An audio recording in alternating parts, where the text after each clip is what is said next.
Well, DW's Charlotte Chelson-Pill is in Hong Kong covering today's protest. So, Charlotte, we can see you were prepared for the tear gas fired by police. You have your mask on. But what about the demonstrators? Did they expect this so early in the day?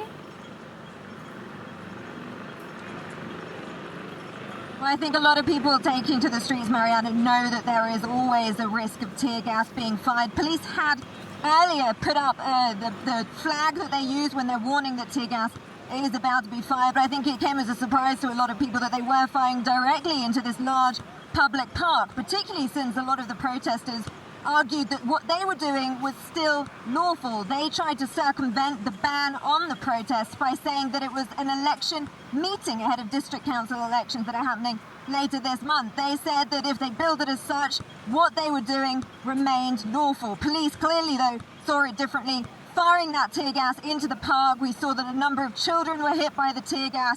People, as was always the case, running, eyes streaming, coughing as well from the effects of that tear gas.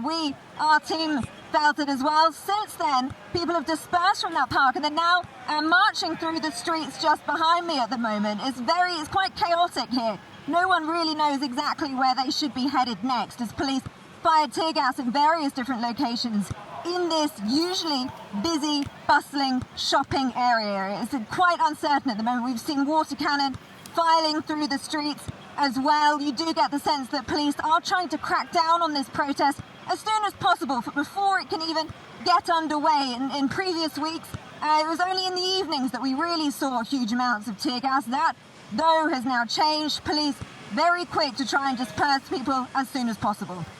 All right, Charlotte, so it does seem like this is a new tactic by the police, striking much sooner than we've seen over the past few weeks. But is it going to work? Are protesters going to be deterred with this very swift and very harsh response by the police? Not as it stands so far, Mariana. As I was saying, people here are well used to tear gas. A lot of people come prepared. A lot of people have masks like the ones that we're wearing now, which protect them from the effects of that tear gas. I'm going to have to cut you off. It looks like water cannon are coming this way. We're going to have to move. All right. That was our correspondent, Charlotte Chelson-Pill, reporting from Hong Kong, where things are starting to get very chaotic. And as always, for all of our correspondents, safety comes first. So we will be checking in with Charlotte later in the day. Moving on to some other news, and German Chancellor Angela Merkel and Indian Prime Minister Narendra Modi have been holding trade talks in Delhi.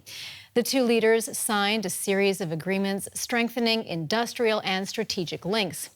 Modi also announced that the two countries would work to combat terrorism and extremism.